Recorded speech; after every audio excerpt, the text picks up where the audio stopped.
Hello students, welcome back to my channel Bright Aspirants. Hope you all are doing good. My name is Jyoti Saini. In this video, I am going to explain you the first theory, that is net income approach theory. अब आता है आपका first theory, first approach, that is your net income approach, NI approach जिसको आप बोलते हो। First इसको याद रखोगे कि ये दी किसने आपकी अप्रोच, ये दी है आपकी डेविड ड्यूरेंट ने दी है। ये रेलिवेंट है या इरेलीवेंट है, ये आपकी टोटली रेलिवेंट है, यानी कि कैपिटल स्ट्रक्चर का आपकी वैल्यू ऑफ फर्म पर इफेक्ट यहाँ पर पड़ता है। According to the theory, is possible to change the cost of capital by changing the debt equity mix. ये थ्योरी क्या कहती है कि आप अपनी कैपिटल की कॉस्ट को यहाँ पर चेंज कर सकते हो। कैसे? अपनी डेप्ट इक्विटी का जो मिक्स है उसको चेंज कर दो, यानी कि जो इनका रेशो होता है या तो डेप्ट को बढ़ा दो, इक्विटी को कम कर दो, या इक्विटी को बढ़ा दो, डेप्ट को कम कर दो आप। In other words, a change in the capital structure cause a change in the overall capital as well as the value of a firm. Obvious सी बात है, अगर आप अपनी फर्म के कैपिटल स्ट्रक्चर में चेंज करोगे यहाँ पर, तो उसकी ओवरऑल कैपिटल में भी चेंज होगा और उसकी फर्म की वैल्यू पर भी चेंज होगा आपका। This is because when the leverage ratio increase, cost of debt which is lower than the cost of equity gets a higher weightage to the calculation of cost of capital. Obvious सी बात है, अगर आप अपने cost of capital structure को यहाँ पर कुछ भी तरीके से चेंज करते हो आपके, तो जो आपका लेवरेजेस रेशो होगी वो आपके यहाँ पर बढ़ जाएगी। तो कॉस्ट ऑफ डेप्ट विच इज लोअर, और जो आपकी कॉस्ट ऑफ डेप्ट है वो लोअर है आपकी cost of capital, sorry cost of equity से। ये तो मैंने आपको पहले ही बताया अभी आपको। Gets a higher weightage in the calculation of cost of capital, जिसमें क्या दी जाएगी आपकी, इसको हायर वेटेज दी जाएगी कॉस्ट ऑफ कैपिटल के लिए।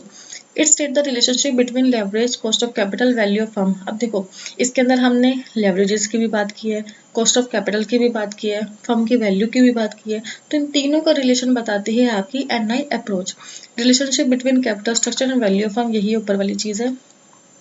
According to this approach, the cost of debt and the cost of equity do not change with the change in the leverage ratio. कि जब आप अपनी leverage ratio को यहाँ पर ऊपर नीचे करोगे, इस चीज से आपकी ना तो डेप्ट में ना ही इक्विटी में कोई भी चेंज यहाँ पर नहीं आएगा आपका। As a result the average cost of capital declines as the leverage ratio increase. बस फर्क किसका पड़ेगा, अगर लेवरेज रेशो यहाँ पर इंक्रीज होगा तो जो आपकी एवरेज कॉस्ट है आपकी, वो यहाँ पर क्या होगी, डिक्लाइन होगी। अगर लेवरेज रेशो यहाँ पर आपका डिक्रीज होगा तो एवरेज कॉस्ट ऑफ कैपिटल आपकी इंक्रीज हो जाएगी, यानी कि इन दोनों में क्या रहेगा, रिलेशन आपका नेगेटिव रहेगा यहाँ पर।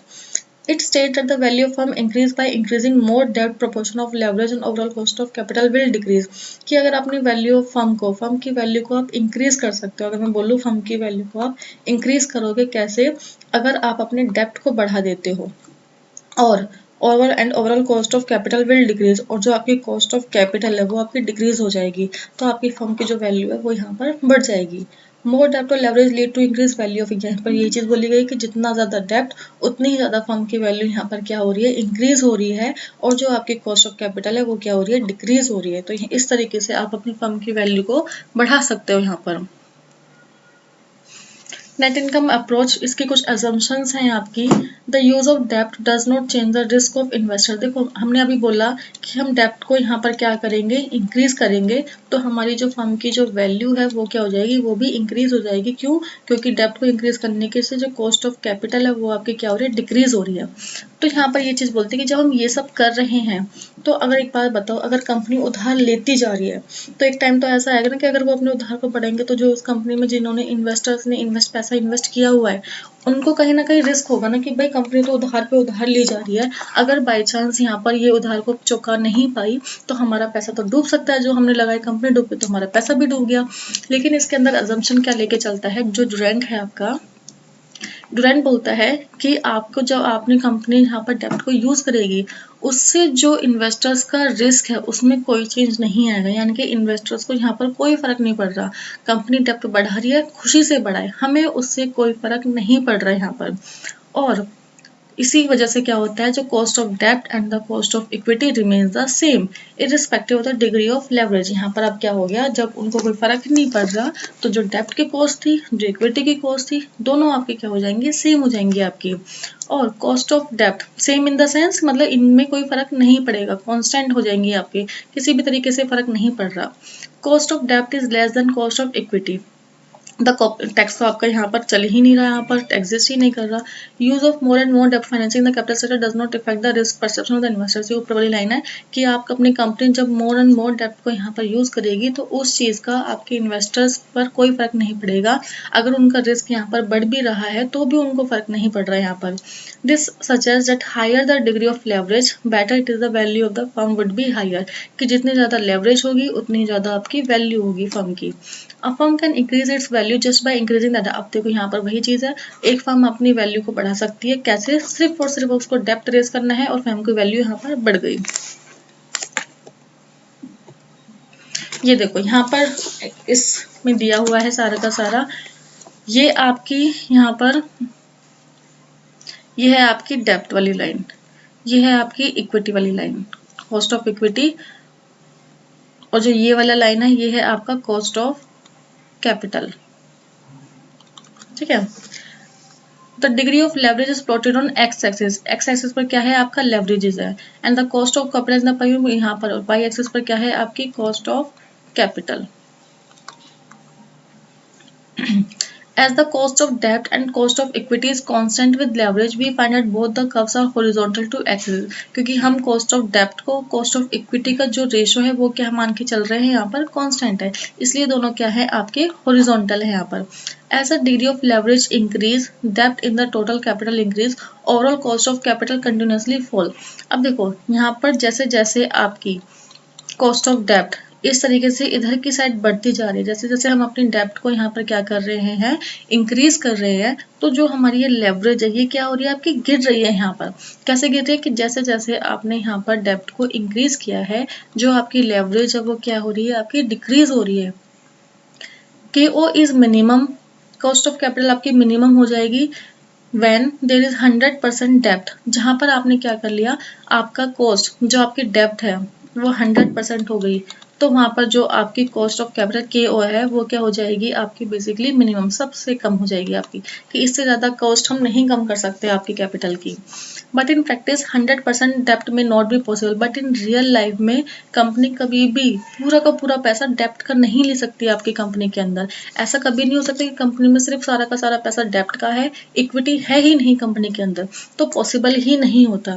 There should be some equity capital in the capital structure of the company. Capital company के अंदर कुछ ना कुछ आपके कैपिटल होनी चाहिए, इक्विटी होनी चाहिए आपकी कंपनी के अंदर। यहाँ पर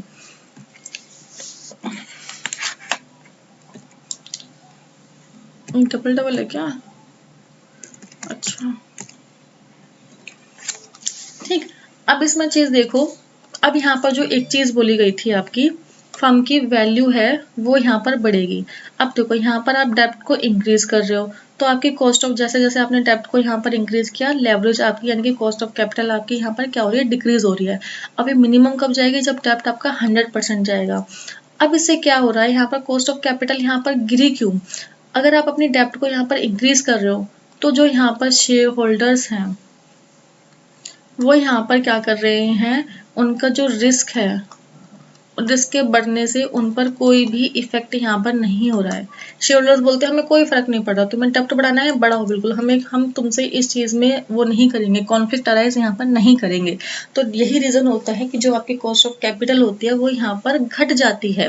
कॉस्ट ऑफ कैपिटल जितनी ज्यादा कम होगी आपकी कंपनी के लिए, आपकी कंपनी के लिए उतना ही ज्यादा अच्छा होगा, क्योंकि प्रोडक्शन में भी क्या होता है जितनी ज्यादा कॉस्ट कम लगाओगे आप प्रोडक्शन ज्यादा करोगे, पैसा कम लग रहा है तो आपके लिए तो अच्छा ही है। ये वाली ऐसी बात कंपनी के अंदर होती है।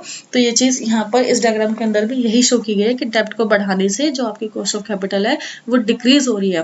अगर यहीं पर ये शेयर होल्डर्स अगर रिस्क को यहाँ पर इफेक्ट होते, अगर डिफेक्ट होते, उनको लगता है कि भाई हम बहुत ज्यादा रिस्क ले रहे हैं, तो वो क्या करते हैं कि वो डिमांड करते हैं कि अब तुम हमें और ज्यादा वो दो, रिटर्न हमें ज्यादा चाहिए, क्योंकि हम रिस्क को ज्यादा बियर कर रहे हैं तो हमें रिटर्न भी ज्यादा करो। तो कॉस्ट ऑफ कैपिटल वहां पर क्या होती है बढ़ जाती है, जो ये नीचे जा रहा है ये आपका ऊपर चला जाता है यहाँ पर ये। तो यही डिफरेंस होता है आपके नेट इनकम अप्रोच के अंदर। नेट इनकम अप्रोच के अंदर बस ये चीज होगी कि डेप्ट को बढ़ाने से शेयर होल्डर्स की रिस्क पर कोई भी इफेक्ट नहीं पड़ता, उन चीज को उनको लेना देना नहीं है उस चीज से। यही रीजन होता है कि जो आपका कॉस्ट ऑफ कैपिटल होती है वो आपकी डिक्रीज हो जाती है यहाँ पर।